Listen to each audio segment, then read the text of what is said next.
ಆತ್ಮೀಯ ಸ್ನೇಹಿತರೆ, ತಮಗೆಲ್ಲರಿಗೂ ನಮಸ್ಕಾರ. ಇದು ಗಂಗಮ್ಮ ದೇವಸ್ಥಾನದ ಬೆಟ್ಟದ ಮೇಲ್ಗಡೆಯಿಂದ ತೆಗೆದಿರುವಂಥ ಒಂದು ಚಿತ್ರಣ. ಮೇಲೆ ತಾವೆಲ್ಲ ನೋಡ್ಬೋದು. ಸಂಜೆ ಸುಮಾರು 5:30 ಗಂಟೆಯ ಸಮಯದಲ್ಲಿ ಈ ಕಾರ್ಮೋಡಗಳು ಅಂತ ಹೇಳ್ತೀವಿ, ಆ ಕಪ್ಪು ಮೋಡಗಳು ಸೂರ್ಯನ ಕಿರಣಗಳು ನೆಲಕ್ಕೆ ತಾಗದಂತೆ ತಡೆ ಇಟ್ಕೊಂಡಿದ್ದಾವೆ. ಕೆಳಗಡೆ ಎಲ್ಲ ಅದರದ ಛಾಯೆಯಿಂದ ನೆರಳಾಗಿರೋಂಥ ಪರಿಸರ ಎಲ್ಲ ಕಾಣ್ತಾ ಇದೆ ತಮಗೆ. ನೋಡಿ, ಸುತ್ತಮುತ್ತ ಎಲ್ಲ ಬೆಟ್ಟಗಳು, ಎಷ್ಟು ದೂರ ಬೇಕಾದ್ರೂ ನೋಡ್ಬೋದು.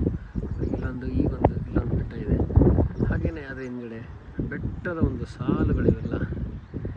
ಈ ಬೆಟ್ಟದ ಸಾಲಿನ ಮಧ್ಯದಲ್ಲಿ ನಾನಿವಾಗ ಕೂತಿದ್ದೀನಿ. ನೋಡಿ, ಒಂದು ಪಕ್ಷಿ ಹಾರಾಡ್ತಾ ಇದೆ ಇಲ್ಲಿ.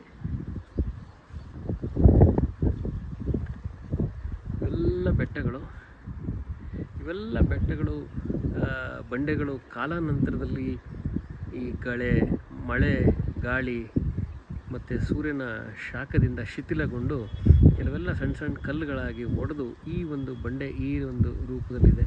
ಇದಕ್ಕೆಲ್ಲ ಸಾವಿರಾರು ವರ್ಷಗಳ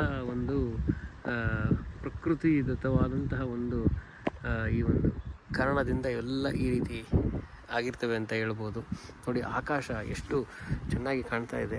ಎಷ್ಟು ಕಷ್ಟಪಟ್ಟು ಪೇಂಟ್ ಮಾಡಿದ್ರು ಸಹ ನಾವು ಈ ಕಲಾಕೃತಿನ ಸೃಷ್ಟಿ ಮಾಡೋದು ತುಂಬ ಕಷ್ಟ ಇದೆ.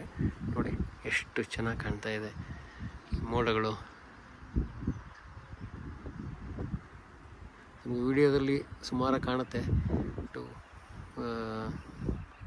ನೈಸರ್ಗಿಕವಾಗಿ ನಾವು ಇಲ್ಲಿ ಕೂತ್ಕೊಂಡು ನೋಡ್ತಾ ಇದ್ದಾಗ ಈ ನೋಟ, ಮನೋಹರವಾದಂಥ ನೋಟ, ಭಾಳ ರಮ್ಯವಾಗಿ ಕಾಣ್ತಾ ಇರುತ್ತೆ.